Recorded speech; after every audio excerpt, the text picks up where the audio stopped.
السلام عليكم واهلا بيكم مطبخ ام شريف. زي حضراتكم يا رب تكونوا بخير. طبعا شايفين دلوقتي انا اشتريت الطقم بتاع الحلل التيفال ده. ده طقم تكمله الصواني اللي كانت عندي. انا جربتها وعملت لكم فيديو عنها المره اللي فاتت، وان شاء الله الحلل دي كمان هتبقى كويسه باذن الله، لان هي نفس الماركه ونفس الشكل وكل حاجه. بجد كانت عجباني جدا وانا شفتها.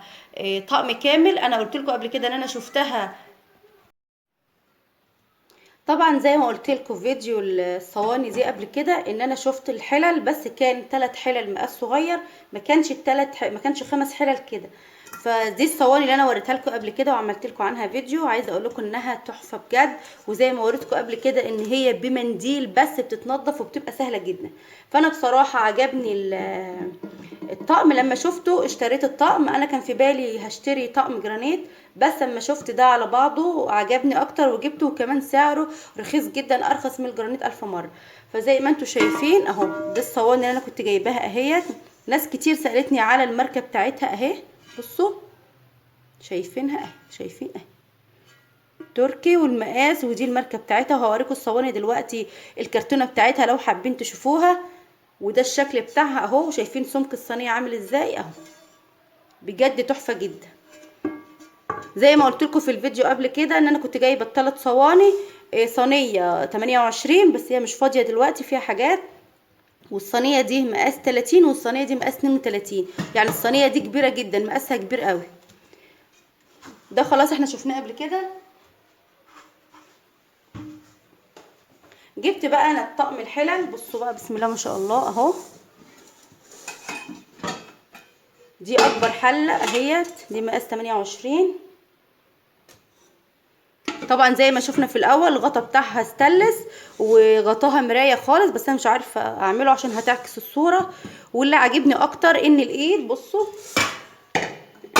احلى حاجه ان الايد مش واصله من تحت من هنا اهيت، وان الايد ستانلس. يعني دي ممكن ادخلها الفرن. الصينيه دي ممكن اعمل فيها كيك سبونج وادخله الفرن، لان حيطانها عاليه وان شاء الله مش هتلزق فيها ولا حاجه. بصوا، وكمان هيبقى سهل التنظيف لان الايد دي مش واصله لجوه، ما فيهاش مسامير هنا، شايفينها اهو. ديت 28. وطبعا عادي بقى ادي 26 برضو نفس الشكل اهوت.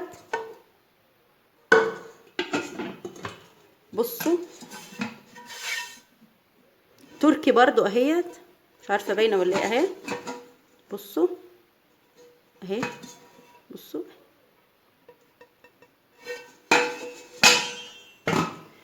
بصوا بقى زي ما احنا شايفين، عشان مش عايز اطول عليكم الفيديو اهو. 28، 26، 24، ودي 20، والصغنونه دي 18. دي يا دوبك بقى على قد شويه شوربه سبع عصفور ولا حاجه اهي. جميله قوي. عجباني كمان ان ايديها معدن، ودي سهله التنظيف. بصوا بقى، خامه حلوه قوي، سهله التنظيف. بيستحمل معانا كتير جدا، احسن من الجرانيت واحسن من السيراميك. يعني انتوا لو هتخيروني مثلا اشتري جرانيت ولا سيراميك ولا تيفال، اول حاجه طبعا الجرانيت، تاني حاجه التيفال، تالت حاجه السيراميك. لان السيراميك بجد ما بيستحملش درجه الحراره العاليه، ما بيستحملش النار بتاعتنا. لو بوتاجاز كهرباء يبقى احسن، غير كده لا. فاحسن حاجه التيفال، عملي جدا جدا. لكن الجرانيت عملي وصحي وكل حاجه، بس طبعا سعره غالي. فده في متناول الايد. زي ما شفنا الطقم ده 5 حلل اهوت. انا اشتريته ب1250. 1250. طبعا انا لما رحت المحل قالوا لي ب1500. فطبعا انا ايه، وعملت نفسي ان انا مش عايزاه ضروري او كده، وايه بشتري شراء غناوه بصراحه. فانا قلت لو هيرضوا ب1200 جنيه هاخده، مش هيرضوا خلاص مش واخداه. مش يعني ما كانش في بالي قوي يعني. فمن هنا لهنا زودت 250، ال50 فوق ال200، وخدته ب1250. انا كنت شايفاه في المحل زي ما قلت لكم قبل كده الثلاث حلل وصينيه واحده وتقريبا لبانه ب1450. فده انا اشتريته ب1250، يعني نزلته من حقه 250 جنيه. بص، يبقى كده الطقم الحلل خلص.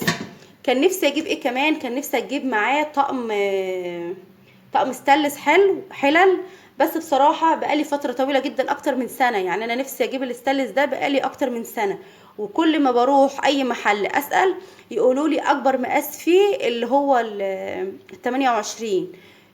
فطبعا ال 28 هيبقى زي الحله دي. بصوا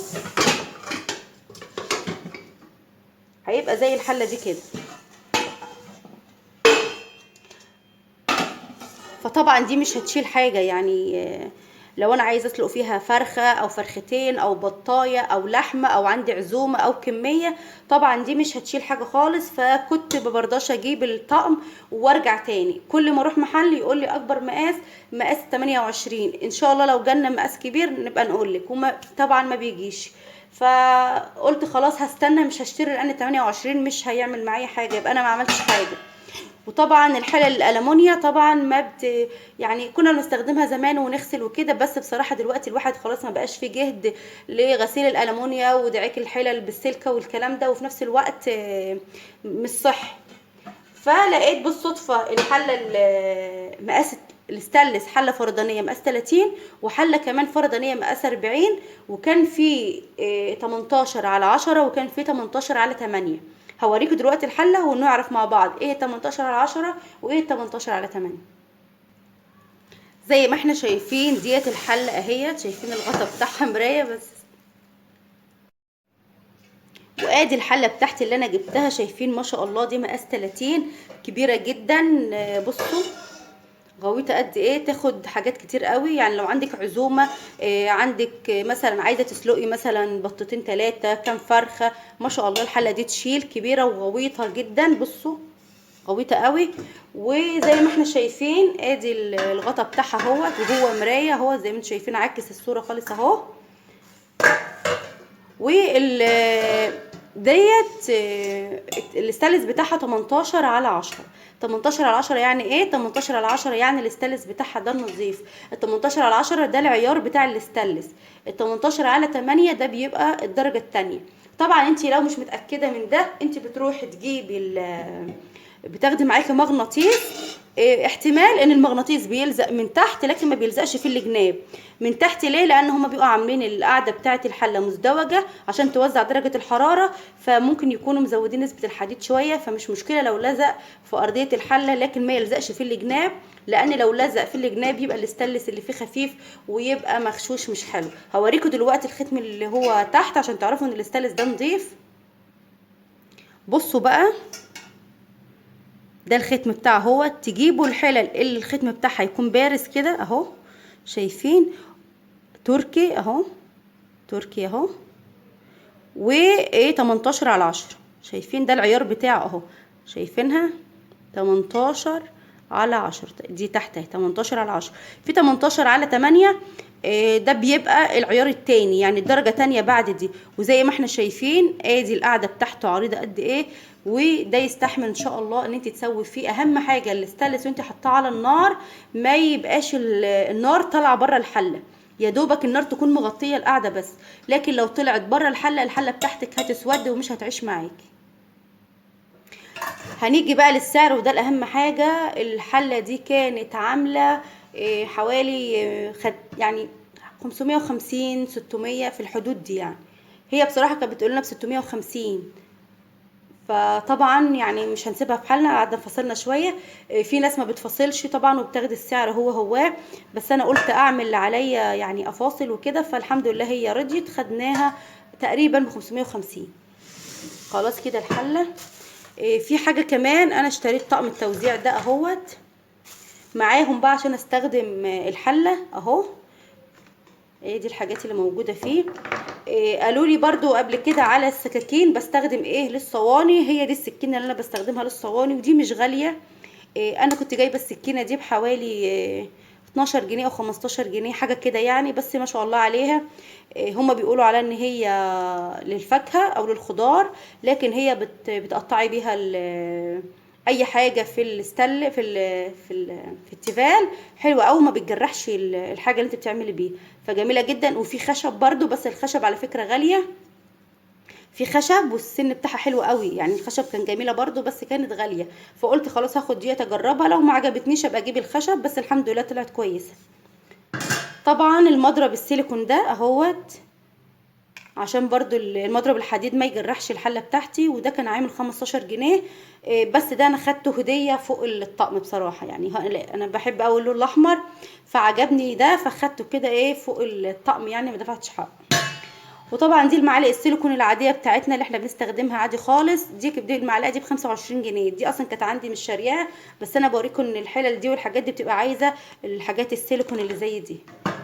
ده الطقم اهوت، هوريكم الحاجات اللي فيه اهو. حصل زلزال في المطبخ. بصوا بقى، هنشيل الحامل اهو. ادي الحاجات اللي موجوده فيه اهو.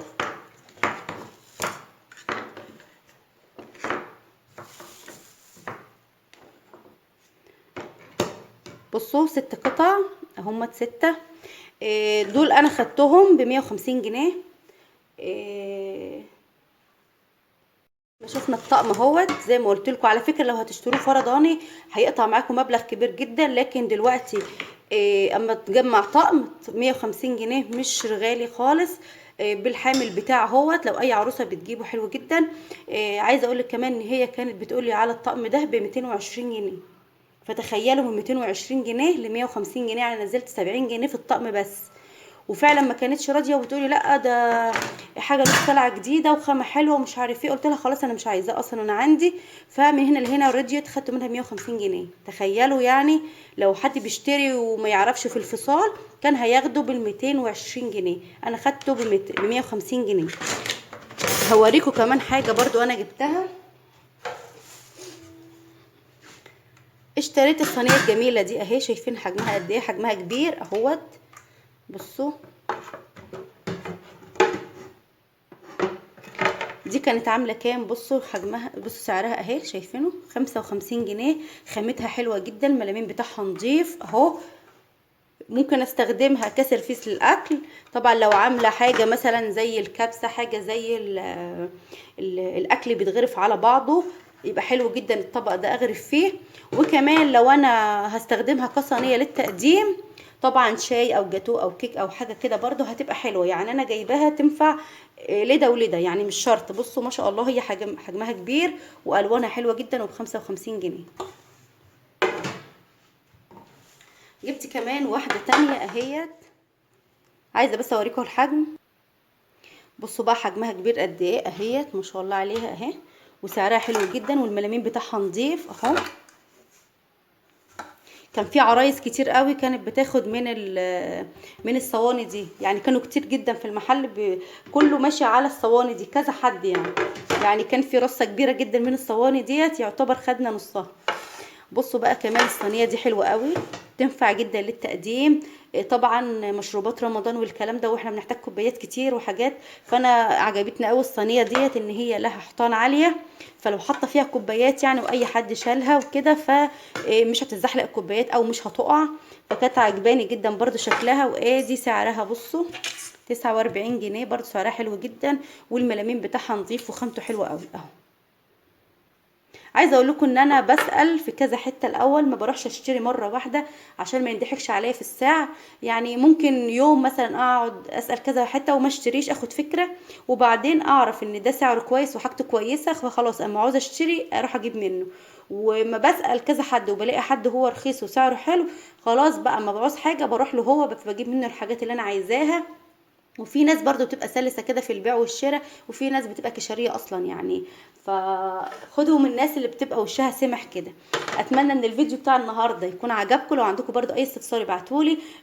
لو في عروسة حابة تجهز او حابة تسأل عن اي استفسار، هوريكم برضو اخر حاجة الماركة بتاعت الصواني.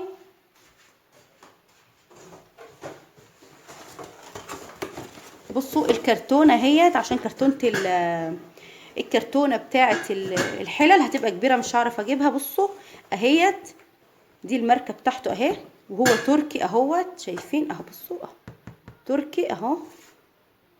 ودي طبعا المقاسات بتاعه الحلل اهي، شايفينها. اصغر حاجه 28 30 32، طبعا مقاسات دي مقاسات كبيره. وادي شكل الكرتونه، وادي الماركه بتاعته اهي. لو حابين تعملوها سكرين شوت ولا حاجه وتاخدوها، لو انتوا حابين تجيبوا الماركه دي، وده بيبقى الشكل بتاعه، وبتبقى الصواني بتاعته محمله والحلل محمله زي ما احنا شايفين كده. اتمنى ان الفيديو يكون عجبكم. إيه، لو كل ست بيت عايزه تجدد وكل عروسه بجد عن تجربه، حاجه حلوه جدا جدا. ان شاء الله نجرب برضو الحله الاستانلس ونشوف اخبارها ايه. إيه، زي ما قلت لكم ان دي من نوع نظيف. كان قدامي اللي هي 18 على 8 بس ما رضيتش اجيبها. اتمنى ان الفيديو يكون عجبكم، بشكركم جدا، والقاكم في فيديو جديد.